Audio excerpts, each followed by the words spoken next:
हरि ओम नारायण।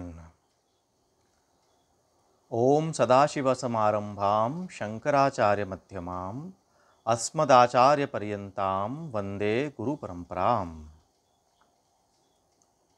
आज हम जगतगुरु आदि शंकराचार्य जी का जीवन चरित्र देखेंगे। तो उनका जन्म आज से करीब 2500 साल पहले, है ना, 500 BC केरला में हुआ। उनके जन्म के समय में जो 3 मठ है, पुरी, ज्योतिषपीठ और द्वारकापीठ, उनका जन्म समय ईसा पूर्व 500 साल का दिखाते हैं और श्रृंगेरी पीठ 788 AD, है ना, आज से करीब 1200 साल पहले का दिखा रहे हैं। लेकिन बाकी की जो 3 पीठ है उनके हिसाब से अगर चले तो ईसा पूर्व 500 अर्थात आज से 2500 साल पहले उनका जन्म केरला में हुआ। उनका जन्म कैसे हुआ उसकी भी एक कथा है कि उनके जो पिता और माता थे वडक्कुनाथन, वहाँ केरला में एक मंदिर है, वहाँ तपस्या कर रहे थे क्योंकि उनको पुत्र नहीं था। तो उनके माता पिता कालड़ी में रहते थे केरला में। उनकी थोड़ी उम्र हो गई थी लेकिन उनको पुत्र नहीं था, तो वो पुत्र प्राप्ति की इच्छा से शिवजी की पूजा कर रहे थे। 41 डेज का अनुष्ठान किया उन्होंने। वडक्कुनाथन टेम्पल कालड़ी के पास केरला में है वहाँ पे। तो भगवान शिव जी प्रसन्न हो गए और उन दोनों को स्वप्न में आए कि आपको कैसा पुत्र चाहिए, लंबी आयु वाला परंतु बुद्धू, अल्प बुद्धि, अथवा तो कम आयु वाला परंतु बहुत मेधावी। तो इन लोगों ने कहा कि कम आयु वाला परंतु बहुत मेधावी पुत्र चाहिए। तो भगवान शिव जी ने कहा कि मैं ही आऊँगा आपके पुत्र के रूप में। तो शिव जी की कृपा से उनको पुत्र प्राप्ति हुई। तो उसका नाम पुत्र का उन्होंने रखा शंकर, क्योंकि वो शंकर भगवान की कृपा से उसकी प्राप्ति हुई थी। तो ये शंकर के जो माता पिता थे उनका नाम क्या था? शिव गुरु और आर्यम्बा। और जब डिलीवरी का समय आया था तो लोग बोलने लगे कि भाई इनकी तो उम्र हो गई है, इनको पुत्र कैसे हो सकता है, ऐसे सब लोग बोलने लगे। तो वो डिलीवरी के लिए अपने ननिहाल चले गए, मामा का घर जिसको बोलते हैं।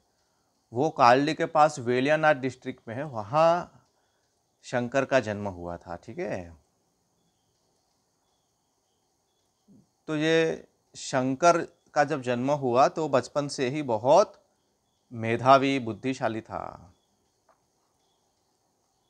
और उसके पिताजी बचपन में ही चल बसे थे और उनका फिर उपनयन संस्कार हुआ। और जब वो बचपन में वेद अध्ययन के लिए गुरुकुल में गए थे ब्रह्मचारी रूप में, तो पहले के ज़माने में शिष्य भिक्षा मांग के लाते थे और गुरु को देते थे।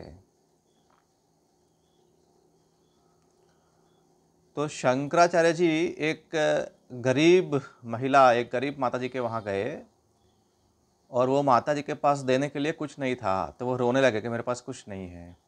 तो उन्होंने एक आंवला दिया।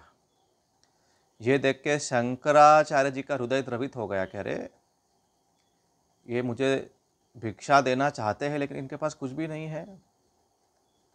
तो उन्होंने लक्ष्मी माता की स्तुति की, है ना, कनकधारा स्तोत्रम की रचना की। तो उसी क्षण उस माता जी के घर में सोने के आंवले की वर्षा हुई। वो घर आज भी है केरला में, उस घर का नाम कनक इल्लम ऐसा कुछ है मलयालम में। तो इस तरह से बचपन से ही वो प्रभु से जुड़े हुए थे और उनको बचपन से ही सन्यास की भी इच्छा थी, लेकिन उनकी माताजी उनको सन्यास का अनुमति दे रहे नहीं थे। तो एक बार क्या हुआ कि कालड़ी में उनके घर के सामने पूर्णा नदी जाती थी। आज उस नदी का नाम क्या है? पेरियार रिवर। उसमें वो स्नान करने गए। तो पहले के ज़माने में तो ऐसा ही था, लोग नदी में जाके, तालाब में जाके स्नान करते थे, कपड़े धोते थे। आज की तरह बाथरूम आदि नहीं थे, है कि नहीं। तो नदी में स्नान कर रहे थे, उस टाइम पे एक मगरमच्छ ने ये शंकर का पैर पकड़ लिया।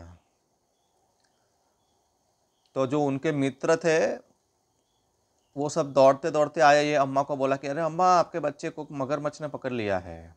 तो अम्मा दौड़ती दौड़ती वहाँ गई।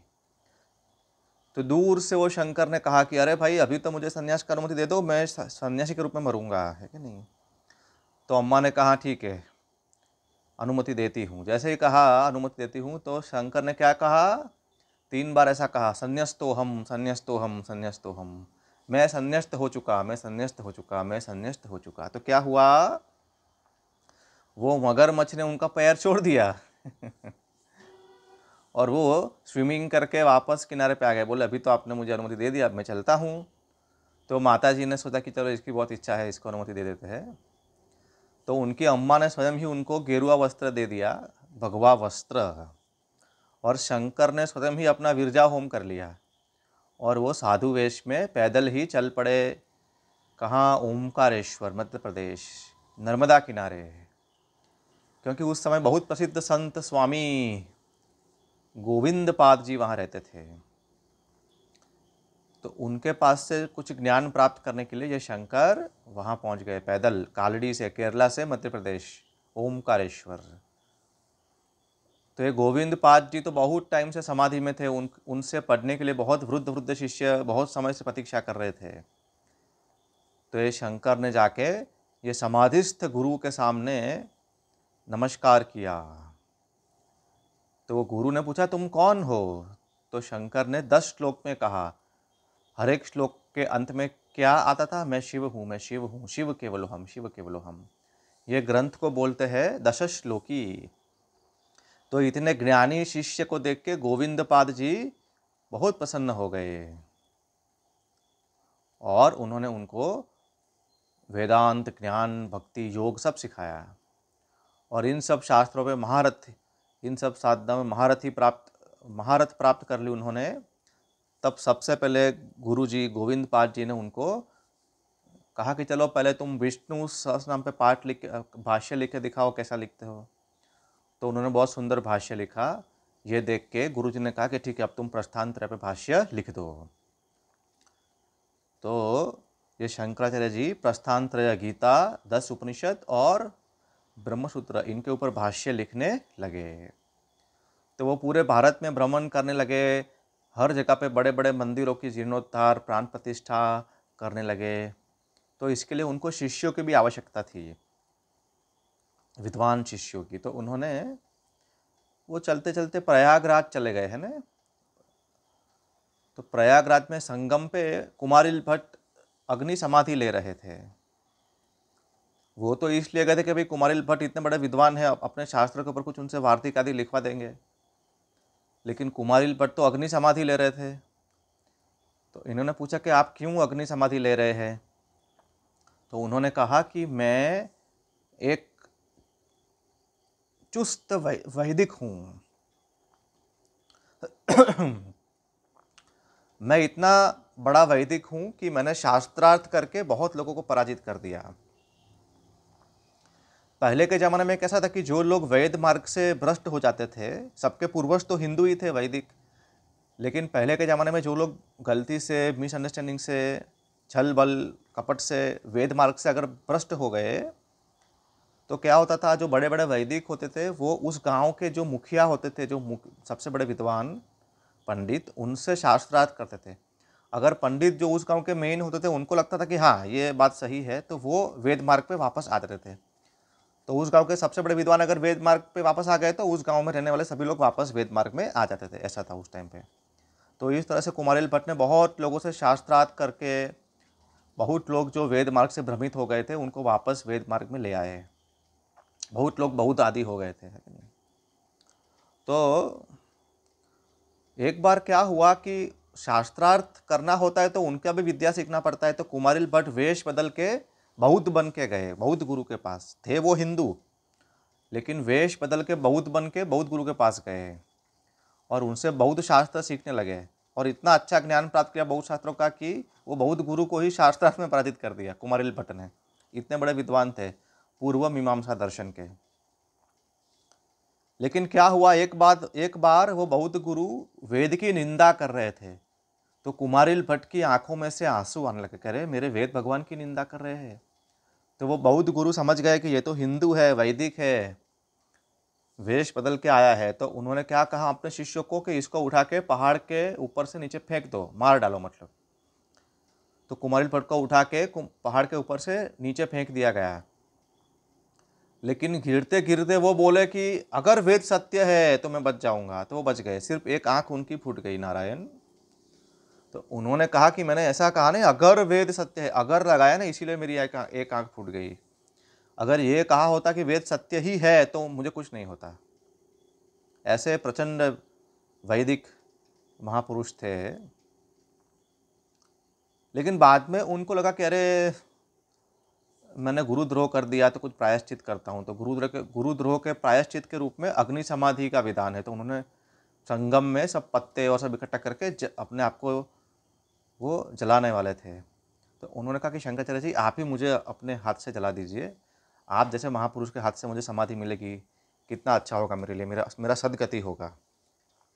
और आप जो अपने शास्त्रों पे जो टीका या वार्तिक जो लिखवाना चाहते हैं, तो मेरा हो एक बहुत बड़ा शिष्य है पूर्व मीमांसा दर्शन का, वो मध्य महेश्वर में रहता है। उसका नाम क्या है? मंडन मिश्रा। मध्य महेश्वर नहीं, महेश्वर, ओनली महेश्वर, ठीक है। महेश्वर नगरी में रहता है, उसका नाम है मंडन मिश्रा। महेश्वर मतलब प्राचीन माहिष्मती नगरी, ठीक है, एमपी में है, नर्मदा किनारे। अहल्याबाई होलकर का भी वहाँ किला भी है, और मंडन मिश्रा का घर भी पुराना है वहाँ पे। तो माहिष्मती नगरी, जिसका आज नाम महेश्वर है, मध्य प्रदेश में नर्मदा किनारे, ओमकारेश्वर से वहाँ जा सकते हैं। तो वहाँ पे आप जाइएगा, वहाँ ये जो मंडन मिश्रा है वो आपके शास्त्रों के ऊपर वार्तिक आदि लिख पाएंगे। लेकिन अभी तो आप मुझे अग्नि समाधि दे दीजिए। तो शंकराचार्य जी ने हाथ में जल लेके अग्निदेव का आवाहन किया, और अग्नि से वो जल कुमारिल भट्ट की चिता के ऊपर फेंका, तो वो लकड़ी पत्ते सब अग्नि से जलने लगे। तो इस तरह से कुमारिल भट्ट ने अग्नि समाधि ले ली। फिर शंकराचार्य जी माहिष्मती आए कि लाओ इनको मेरा शिष्य बना के कुछ वार्तिक आदि लिखवाता हूँ। तो उस टाइम पे ये मंडन मिश्रा तो गृहस्थ थे, अपने पूर्वजों का पितृ पक्ष चल रहा था, श्राद्ध कर रहे थे। और वो पूर्व मीमांसा वाले बहुत ही कर्मकांडी होते हैं, उनको वेदांत आदि पसंद नहीं था, आत्मा निर्गुण निराकार की बात उनको बिल्कुल पसंद नहीं थी। वो तो ईश्वर को भी नहीं मानते थे, पूर्व मीमांसा दर्शन के, भाई कर्म करो फल मिलेगा, ईश्वर को बीच में क्यों लाते हैं। लेकिन वो लोग वेद को मानते थे। ऐसे प्रचंड वैदिक पूर्व मीमांसक थे मंडन मिश्रा। तो उनके घर के बाहर बहुत ऊंची ऊंची दीवारें थी, उसको कूद के उड़ के गए। शंकराचार्य जी उड़ भी सकते थे, तो उड़ के उसके पास चले गए। तो उनके पास चले गए, तो उनको गुस्सा आ गया कि मेरा श्राद्ध चल रहा है, ये सन्यासी आ गया है ना, श्राद्ध के समय में कहाँ ये आ गया है ना। बोले क्या चाहिए आपको? बोले मुझे भिक्षा चाहिए। बोले ठीक है, भोजन कर लीजिए। बोले ऐसी भिक्षा नहीं, मुझे तो आपसे शास्त्रार्थ रूपी भिक्षा चाहिए। अब ये बालक 8-10 साल का है ना, मंडन मिश्रा उस समय के भारत के बहुत बड़े महाविद्वान। बोले ये 8 साल का बालक मुझसे शास्त्रार्थ करेगा? बोले ठीक है, चलो कल से करेंगे, आज ये श्राद्ध हो जाने दो, अभी भिक्षा कर लीजिए। बोले ठीक है। तो फिर दूसरे दिन से शास्त्रार्थ शुरू हुआ, और शास्त्रार्थ में एक तरफ शंकराचार्य जी और एक तरफ मंडन मिश्रा, दोनों धुरंधर अपने अपने सब्जेक्ट में। बोले रेफरी कौन बनेगा? जज। बोले मंडन मिश्रा की जो पत्नी थी उभय भारती, वो जज बनेगी। तो 18 दिन तक शास्त्रार्थ चला, और अंत में 18 दिन के अंत में शंकराचार्य जी ने मुंडक उपनिषद का मंत्र बोला, परीक्ष लोकान कर्मचितान ब्राह्मण निर्वेदमायात नास्त्य कृत कृतेन। मोक्ष की प्राप्ति तो ज्ञान से ही होगी, कर्म से तो चित्त शुद्ध होगा। जब ये बात बताई तो मंडन मिश्रा उनको साष्टांग दंडवत प्रणाम करते हैं। और कहते कि आप मुझे अपना शिष्य बना लीजिए, क्योंकि वो शास्त्रार्थ की शर्त ये थी कि जो हारेगा वो दूसरे का शिष्य बन जाएगा, है ना। तो मंडन मिश्र ने कहा कि आपकी बात सत्य है। देखो उनकी सत्य के प्रति कितनी निष्ठा थी कि जो सत्य है उसको स्वीकार कर लिया कि नहीं, आपकी बात सत्य है, अद्वैत वेदांत ही सत्य है, ईश्वर है, ये सब बातें मान ली वेदांत की, ब्रह्म है, ये सब बातें मान ली। और उन्होंने कहा कि मैं आपका सन्यासी शिष्य बनना चाहता हूँ। तो शंकराचार्य जी ने उनको संन्यास दीक्षा दी और उनका नाम क्या रखा? सुरेश्वराचार्य जी। वो श्रृंगेरी के उनके प्रथम शंकराचार्य के रूप में उनको नियुक्त किया गया, स्वामी सुरेश्वराचार्य जी। बहुत बड़े विद्वान थे। उन्होंने मानसोल्लास नाम से एक ग्रंथ लिखा है। वो क्या है? वार्तिक है, इंडिपेंडेंट टीका। किसके ऊपर? दक्षिणामूर्ति स्तोत्र, जिसकी रचना स्वयं शंकराचार्य ने की, उसके ऊपर सुरेश्वराचार्य जी ने एक मानसोल्लास नाम का वार्तिक भी लिखा है दक्षिणामूर्ति स्तोत्रम के ऊपर। तो क्या हुआ कि ये जो सुरेश्वराचार्य जी की जो पत्नी थी, मतलब मंडन मिश्रा की, उभय भारती जी, उन्होंने कहा कि नहीं नहीं, आपको मुझे भी शास्त्रार्थ में पराजित करना होगा, तभी मैं मानूंगी कि ये हार गए हैं। तो उन्होंने कुछ पति पत्नी के विषय में, वैवाहिक जीवन के बारे में कुछ प्रश्न किए। तो वहाँ के लोगों ने कहा कि भाई ये तो ब्राह्मण छोटा सा ब्रह्मचारी है, इसको आप ये सब कैसे प्रश्न कर रहे हैं, ये कैसे आंसर दे सकता है। तो शंकराचार्य ने कहा कि ठीक है, कोई बात नहीं, मैं आंसर देता हूँ, मेरे को कुछ दिनों का समय दीजिए, 1 महीने का या जो भी है ना। फिर उन्होंने क्या किया, उनके पास पर काया प्रवेश की सिद्धि थी शंकराचार्य जी के पास। तो एक राजा है ना, उसका नाम अम्लुक ऐसा कुछ था, है ना। तो वो राजा मर गया था, उसके शरीर को लेके जा रहे थे अंतिम संस्कार के लिए स्मशान में।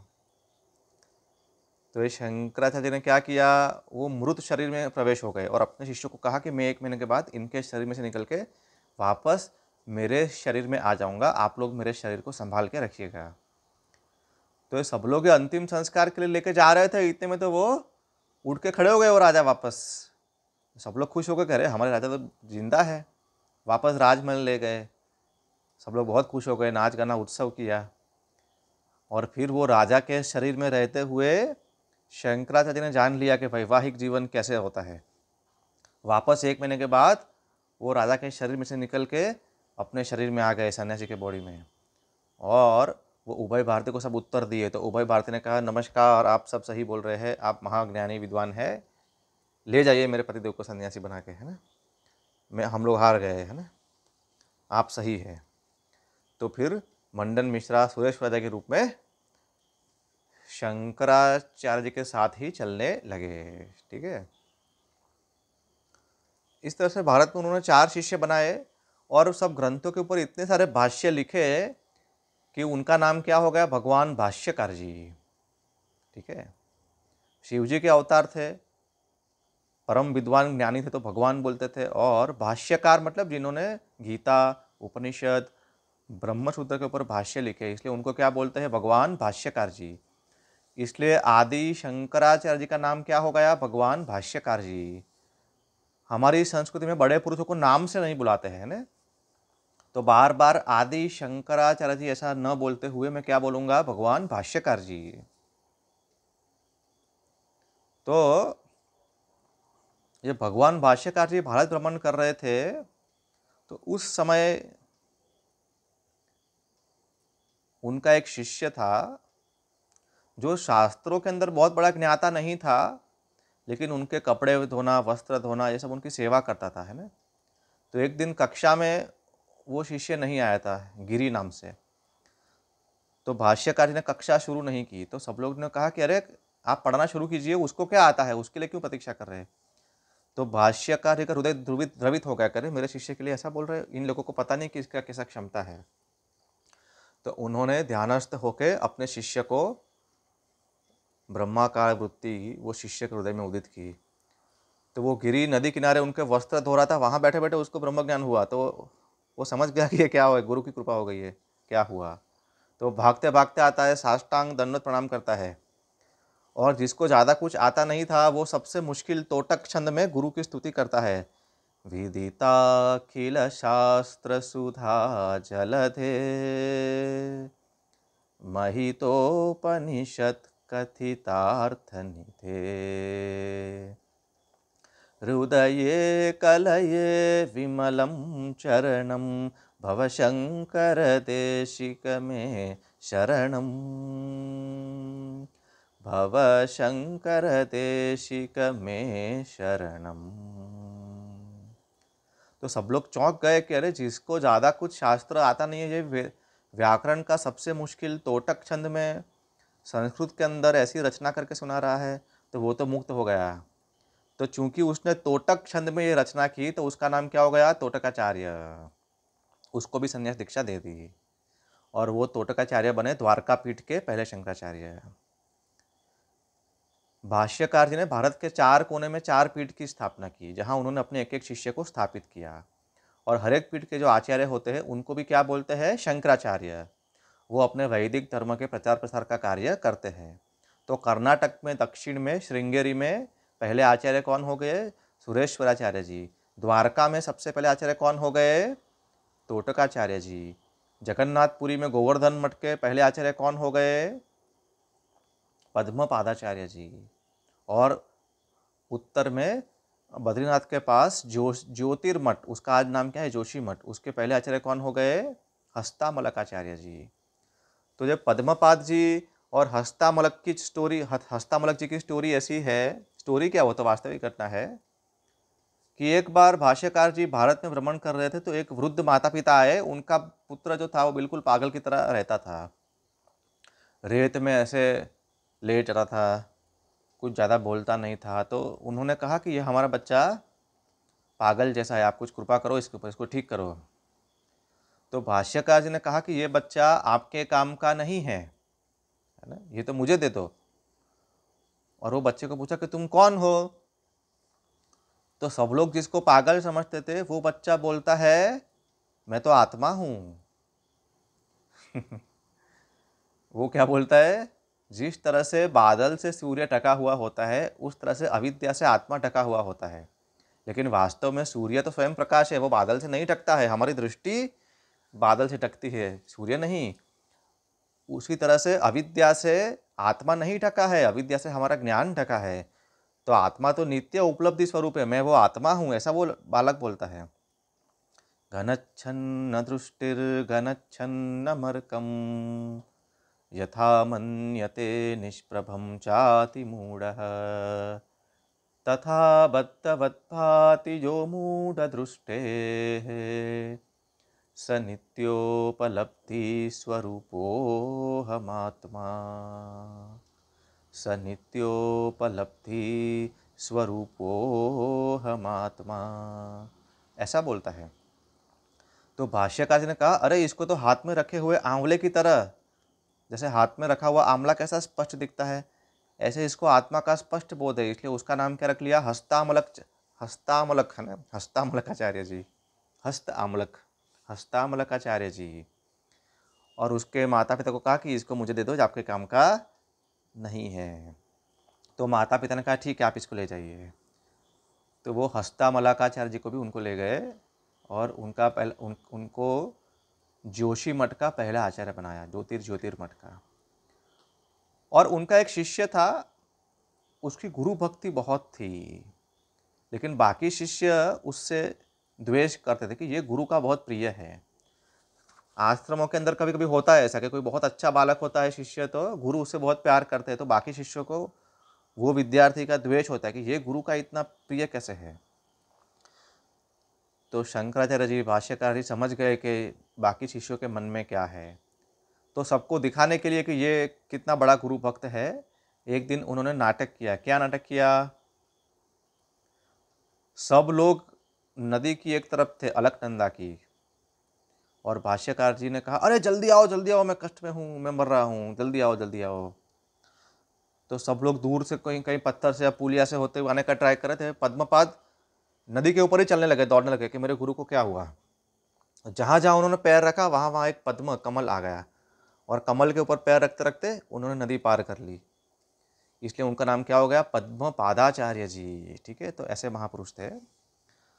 तो ये पद्म पादाचार्य जी का अभिषेक हुआ जगन्नाथपुरी में जो गोवर्धन मठ है उसके पहले शंकराचार्य के रूप में। ये पद्मपाद जी ने एक बार भाष्यकारी के प्राणों की भी रक्षा की थी। क्या हुआ था, एक बार एक कापालिक है ना, उसने कापालिक जो तांत्रिक क्रिया करते हैं उन्होंने कहा कि भाई आप तो जीवन मुक्त है। भाष्यकार जी कहा कि आपका सिर हमको दे दो, हमको सिद्धि मिल जाएगी, है ना। तो भाष्यकार ने कहा ले लो मेरा सिर, मैं थोड़ी शरीर हूँ, है ना।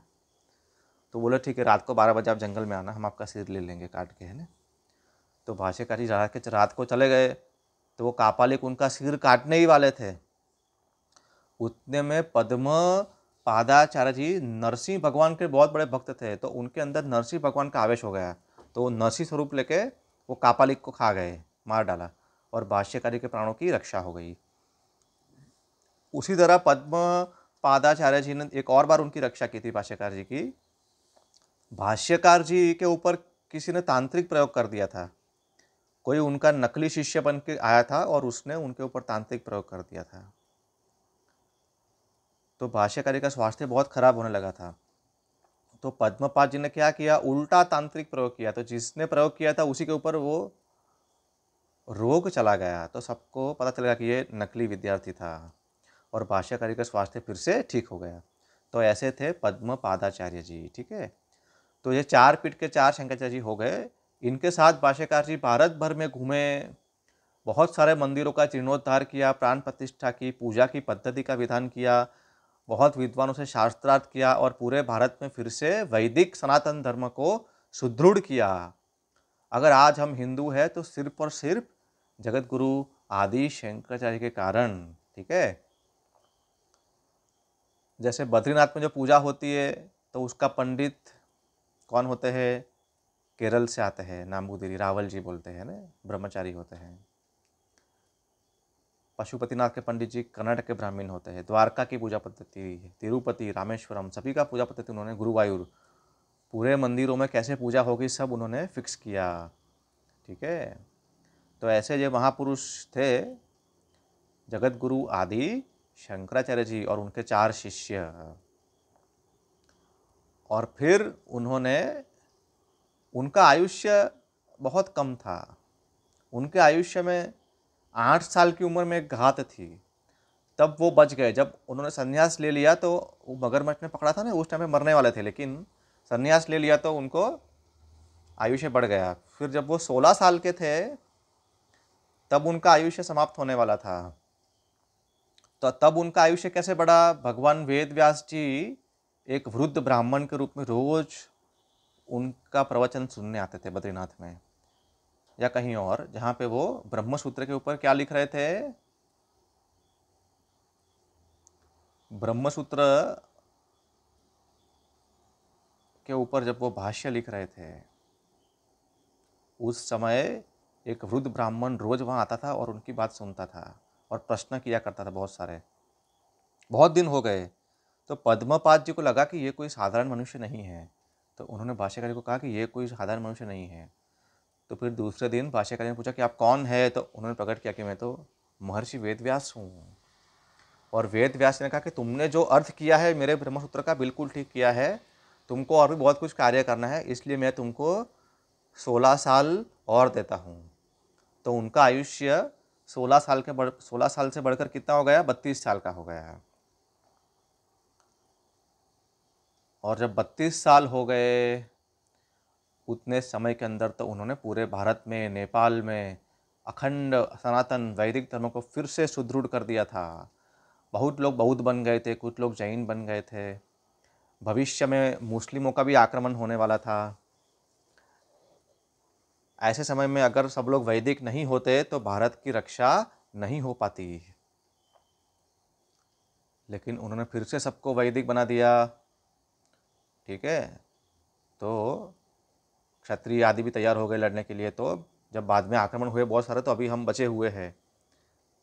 तो जगत गुरु शंकराचार्य नहीं होते तो हम लोग अभी हिंदू रूप में नहीं होते, हैं कि नहीं। फिर 32 साल की उम्र में उन्होंने केदारनाथ में योग समाधि ले ली। योग समाधि अर्थात उनका शरीर ही अदृश्य हो गया। उन्होंने अपना शरीर छोड़ दिया और शरीर भी अदृश्य हो गया। केदारनाथ में उन्होंने 32 साल की उम्र में योग समाधि ले ली। तो ऐसे महापुरुष, जगत गुरु उनको बोलते हैं, आदि शंकराचार्य जी, भगवान भाष्यकार जी को हम सभी की ओर से कोटि कोटि प्रणाम। नारायण हरि ओम।